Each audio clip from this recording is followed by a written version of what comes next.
A esta hora con Ignacio Ismas, gerente de Asuntos Públicos de Imaginación. ¿Cómo estás, Ignacio? Buenas tardes. Hola, ¿qué tal? ¿Cómo están? Hola, Ignacio, ¿cómo estás? Hola, hola. Súper bien, pues aquí felices después de una cuenta pública. Uno siempre viene como con el ánimo recargado. Con la adrenalina. Con la azul, adrenalina. Sobre todo si te tocó trabajar ayer. Sobre todo, me encanta trabajar, entonces yo dije, por favor, háganme trabajar un domingo, es lo único que quiero. Insisto, propuesta de Radio Infinita sobre la mesa legislativa, cuenta pública, primer lunes de junio. Se solucionan un montón de problemas. Lo sacamos de que sea solo fijo el primero, pero que sea primer lunes de junio. Listo, todos saben que es ese lunes y no necesariamente cada fin de semana. Igual me gusta más esa dinámica que el 21 de mayo. Mucho más. Pues, además, el 21 de mayo era la peor de todas porque caía feriado sí o sí. Y además le quitaba el protagonismo Sí. a la Al Gloria hundimiento Naval. de la Esmeralda, que el A otro las día... Glorias Navales. Sí, pues. 12 Me días. enoja este tema. No llegaba el presidente a No, las pues, 12 días. No, pues sí, tenía que... Sí, y pues, además no pasaban justo a tenía llegar. que ser la cuestión a las 12:10. Bueno, Ignacio, gracias por haber venido, que esté muy bien, chao, cuídate. Sí, claro. Ese fue el análisis. Ese fue el análisis. Así es. Oye, Ignacio, con- ¿qué se puede sacar el limpio de ayer en esta cuenta pública? La gran crítica que se hace desde la oposición es que le sigue hablando, digamos, a un nicho en un periodo, además, de carrera presidencial, donde le hace cierto pase a Winter también, y vaya que lo necesita, digamos, el diputado Winter. ¿Cómo lo analizas tú? Yo creo que, voy a partir de atrás para adelante, pero Dale, yo, dale. yo creo que el diputado Winter necesita menos vuelito que el que tiene. Hoy día en la mañana parece que tiene el apoyo del alcalde de Puente Alto, Toledo, tiene el de Bodanovich, tiene el de Ripamonti, 3 de las 5 comunas con mayor votación del país, tal vez el batatazo lo puede dar el diputado Winter. Volviendo al tema de la cuenta pública, es cierto que... A ver, yo no coincido con la oposición, porque al final básicamente los políticos hablan en su lenguaje político sí, claro. en torno a cómo finalmente polarizan aún más una elección que ya se encuentra completamente polarizada. Dicho eso, lo que recién habíamos hablado es que yo creo que la cuenta pública fue más bien parejita, donde el presidente probablemente tuvo una impronta menos de rito, de tratar de hablar hacia su nicho. Yo difiero un poco de lo que dijo Chile Vamos en este caso, porque básicamente trató de dar lo que probablemente puede ser una cuenta pública en serio, de hacer qué es lo que hizo o lo que pudo haber hecho en su cuatrenio. ¿Qué es lo que se ¿cierto? ha hecho? Claro, tal vez destacando menos los logros que pudo haber obtenido, como por ejemplo la reforma previsional, ¿cierto? O todas las leyes laborales que consiguió, bueno, la candidata Janet Jara. Tal vez Quizá por eso tampoco mismo, no lo claro. hizo. Pero tal vez sí me quedé con un gusto bastante a poco o amargo de que habló sobre probidad y transparencia bastante poco. Cuando probidad y transparencia probablemente debe ser de los aspectos más complejos que hoy día tiene el país, y para qué decir su gobierno, ¿cierto? Entonces, ahí yo me quedo con dulce a gras, al menos en 2 tópicos. Hay otros más, pero al menos en eso yo quedé como con gusto bastante a poco, pero bueno, el presidente tal vez fue un poco más sobrio que en otras oportunidades, habló bastante menos que en otras oportunidades también, pero también nosotros nos dimos cuenta en un análisis que hicimos, es que cambió bastante los conceptos que abordó, ¿cierto? Y, por ejemplo, llama mucho la atención que en economía el 2022 habló 21 veces del tema y en esta oportunidad habló 36 veces del tema. En seguridad, desde el 2022 abordó el tema 22 veces y el 2025 41 veces. O sea, efectivamente, si uno hace como un recuento de las cuentas públicas de las 4, Boric tuvo un desempeño o un cambio más de pragmatismo, ¿cierto? Desde la épica que trató de transmitirnos el 2022 a lo que finalmente pudo más o menos obtener este año. Mucho menos radical. Sí, o sea, sin lugar a Un dudas. discurso mucho más moderado. Partimos el programa recordando un poquito que las Claro. formas eran muy distintas cuando él hace su primera cuenta pública en el año Desde 2022. el tono, digamos. Es que además, bueno, y él hace eco a esto, esa primera cuenta pública es un Gabriel Boric radicalmente distinto porque poquito más de 2 meses después lo obligaron a ser muy distinto. Viene el fracaso del proceso constituyente al cual él le hace referencia hoy día. Dice, no supimos interpretar señales de advertencia, como por ejemplo la primera vuelta, en donde no pasamos primero, sino que pasamos segundos, y la conformación parlamentaria, en donde de todas formas la oposición tuvo un desempeño mucho mejor que el actual oficialismo. Muchos se preguntaron por qué miró tan para atrás, ¿no? Porque parte de nuevo con una reflexión sobre el estallido social. No sé cómo lo lees tú, Ignacio. A mi juicio, es porque finalmente él trata de dar un contexto en el cual fue electo. Él fue electo en un contexto social de necesidad o aspiración de profundos cambios al sistema económico, al sistema político, al sistema en general, ¿cierto? Pero esto cambió radicalmente y de manera muy abrupta. Y yo creo que poco se dieron, o costó mucho que se dieran cuenta la élite gobernante de que efectivamente el país que los eligió opinaba de una manera radicalmente distinta, o por lo menos los tópicos que en ese momento tenían como prioridad derechos sociales, en esta oportunidad ya estaban muy relacionados con temas como migración, delincuencia y también economía. Entonces, a mi juicio, lo que hace el presidente Boric es como darle un sentido de realidad, pero ¿qué es lo que pasa? Yo ahí coincido un poco también con los empresarios. Cuando venía en el auto, venía para acá y escuché un poco las cuñas que dio Yerko sobre del sector empresarial. Cuando el presidente habla de comités pro crecimiento y pro reactivación, le falta como enjundia, ¿cierto? Le falta como la toma de decisión final. Esto no se ve igual o se replica en las regiones, tampoco se replica en la decisión final. Y eso es bastante complejo al final del día. Y yo creo que en realidad cuando el presidente habla, dice muchas cosas, pero como que hacia abajo no permea su discurso en esa toma de decisión. Y finalmente el presidente es el presidente, está en los grandes temas, por así decirlo, pero sus ministros, ministras, subsecretarios, subsecretarias no parecen tener ese mismo espíritu, ese mismo ánimo. O sea, él cambió, pero su coalición no. Así es. O sea, al menos parte de su coalición. O sea, tenemos una coalición de gobierno que al parecer él dio un guiño de que tengamos un sector progresista de izquierdas de cara para el futuro, pero a mi juicio el PC y el Frente Amplio no cambió. ¿Y quién quedó en el camino? O sea, quedó en el camino toda la lógica identitaria. ¿Quién es? Bueno, a tu juicio. Isquiasiches, por cierto, quedó en el camino. Creo yo que otros más pudieron haber quedado en el camino y no han quedado, como por ejemplo el ministro Grau. El ministro Grau le ha hecho, voy a ser un poco duro, pero bastante daño al gobierno en distintos términos. No. Creo que el ministro Grau nunca asumió su postura de ministro en toma de decisiones y pareciera de que estuvo demasiado académico en los 4 años, ¿cierto?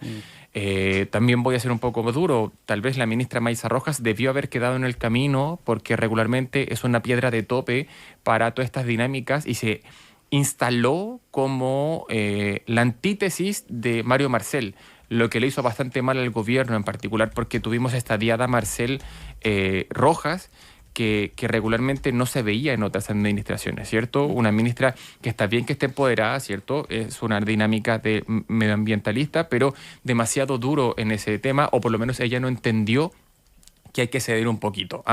Quizás, Ignacio, el más representativo de quienes quedaron en el camino es Giorgio Jackson. Sí, claro. O sea, sí, se me perdió entre todo el paisaje que quedó detrás. Sí, efectivamente. Pero yo creo que quedó detrás, pero nunca no ha estado. Claro, no dejó de operar, digamos, dentro del Frente Amplio. Y eso, por supuesto, que le ha hecho bastante mal en esta dinámica que pareciera que nos intentan transmitir de que la ciudadanía es poco agradecida con nuestra élite gobernante, ¿cierto? Y que en realidad ellos continúan teniendo la razón. Y probablemente es el peor pecado que puede cometer un político, y sobre todo si están en el gobierno, ¿cierto? Porque pareciera que el presidente sí se dio cuenta, más no sus colegas de coalición, y eso al final del día es súper triste. Si uno lee las columnas del exministro Jackson todos los fines de semana en La Tercera, dan cuenta de eso, ¿no? Y a mí me da la impresión, Ignacio, que quizá una parte mayoritaria todavía del Frente Amplio sigue siendo más jacksista que boricista, ¿no? Si bien hay un camino ahí que plantea el presidente Gabriel Boric, no sé si la gran mayoría de su propio partido lo sigue. Claro, y ahí, pero para complementar un poco lo que dice Matías, tiene que ver también con este giro que tuvo Boric. Que en el Frente Amplio siguen, probablemente, con esta idea fundacional o refundacional, digamos, de un país, y Boric, por obligación, digamos, tuvo que aprender, y a porrazos, tuvo que aprender de que había que moderarse un poco. Entonces la figura de Boric, de este Frente Amplio más duro, digamos, más no sé, en el imaginario, mucho más idealista, si se quiere, termina siendo mucho más cercano al socialismo democrático, que en alguna vez también lo mencionamos y lo conversamos acá, de este giro como al socialismo democrático que había tenido Boric, sin dejar las raíces del Frente Amplio y todo, pero quizás tiene que ver ese desapego también con lo mismo, ¿no? Es que Boric siempre ha estado como en la cornisa, ¿cierto? Como que, y yo creo que en realidad parte de los grandes pecados de este gobierno y del propio presidente es que nunca ha tomado una decisión final. Como que pareciera que siempre se manejó entre las dos almas del gobierno. Dejaba contenta a una alma por un lado, pero rápidamente dejaba contenta a la otra alma por el otro, y eso no es posible. Uno entiende que finalmente sus compañeros de guerra están en el Frente Amplio mayormente e incluso en el PCE, como por ejemplo la ministra Vallejo, pero de todas formas debió entender que el país cambió de manera radical y que no es que el socialismo democrático tenga la razón, ¿cierto? Pero moderarse era el camino, y no solamente moderarse en el relato, sino es que moderarse en la práctica. Y es cierto, Gabriel Boric pareciera que quiere proyectar un liderazgo de un socialdemócrata europeo, ¿ah? Pero que al final su coalición no lo acompaña, y mientras el Frente Amplio no lo acompañe, él va a andar solo caminando por el desierto. Ignacio, a mí me quedó la sensación, no sé si comparten acá muchachos, pero quedó la sensación después de escucharlo ayer de que queda muy abierto una segunda parte de Gabriel Boric, ¿no? A mí me dio esa sensación de como que vuelve. Ayer lo conversamos en la casa, y yo pregunté directamente a mi señora, que ella no tiene nada que ver con política, pero en realidad es esa pulsión ciudadana, ¿cierto? Y que yo le encontré toda la razón. Boric es un buen liderazgo para las izquierdas, sin embargo, con un 30% uno no gana una elección. Él puede pasar a segunda vuelta, le puede ir más o menos bien, puede salir senador por Magallanes si quiere y tal, pero un 30% no gana la elección. Y además, fue lo otro que también debatimos, faltan 4 años para una elección. Pueden pasar muchas cosas. El factor Tomás Bodanovich todavía está pululando por ahí. Y eso no es menor. O sea, hoy día probablemente Tomás Bodanovich, si yo lo mido con Gabriel Boric, Bodanovich es más popular que el propio Sí, claro, Gabriel Boric. pero puede darse esto de que uno envejece mejor, ¿no? Pasa que a lo mejor no va a ser en la próxima elección, pero a lo mejor en 2 más Boric, dependiendo del camino, esta cuestión es un supuesto, digamos, es fútbol ficción nomás, pero quizás en 8 años más envejeció mejor su legado, digamos, no él como persona, digamos, su legado, y finalmente se dan uno u otro escenario, y termina siendo él un abanderado que ya tuvo experiencia en el Estado, bien o mal, eso lo dirá el tiempo, digamos, pero se podría transformar perfectamente en una opción. O sea, innegablemente Gabriel Boric va a terminar siendo un activo de las izquierdas. Eso que duda cabe. No como Michelle Bachelet, pero sí lo va a hacer. Porque Michelle Bachelet es más transversal que Boric. Pero una nueva postulación tiene que verse o evaluarse con muchas variables, donde si es que las derechas logran ganar la moneda nuevamente, vamos a ver de qué va eso, ¿cierto? Hasta el día de hoy no hay ninguna coalición que repite la administración siguiente, y eso por supuesto que también llama la atención. Tenemos un voto obligatorio que no sabemos cómo se va a comportar en una elección presidencial, y vamos mutando, y yo creo que en realidad hay que evaluarlo, porque yo he escuchado mucho analistas de que no, están parados para la próxima elección, pero hay muchas variables, la vía es muy dinámica todavía. Ignacio Ima, gerente de Asuntos Públicos de Imaginación, hoy día con nosotros analizando la política contingente, la cuenta pública y el próximo hito que tenemos acá en Chile, que es la primaria y posteriormente la elección presidencial. ¿Sientes que hubo algún guiño del presidente a alguna de las candidatas o candidaturas de su sector? Te lo pregunto porque vemos que Janet Jara dice que al ser mencionada la reforma previsional es como un respaldo también hacia ella, por lo menos eso fue lo que trató de expresar. Pero no sé si se dio algo parecido en el caso de Carolina Toá. Dejo atrás a Gonzalo Vinter, porque la verdad es que todavía no logra marcar mucho en las encuestas, pero Janet Jara sigue subiendo y Carolina Toá está bien estancada. Hablando de encuestas, voy a volver a ir de atrás para adelante. Hablando de encuestas, yo creo que las encuestas no están midiendo el ánimo que efectivamente la gente no tiene muchas ganas de ir a votar, ¿cierto? Y claro, cuando uno está en un celular o en mi correo electrónico contestando una encuesta, no tengo muchas dudas que lo voy a hacer, porque no me toma un par de minutos. pero el día 29 de junio es poco probable que tengamos millones de personas votando ese día. Y entre menos personas voten, Gonzalo Vinter se le disparan enormemente la oportunidad de ganar.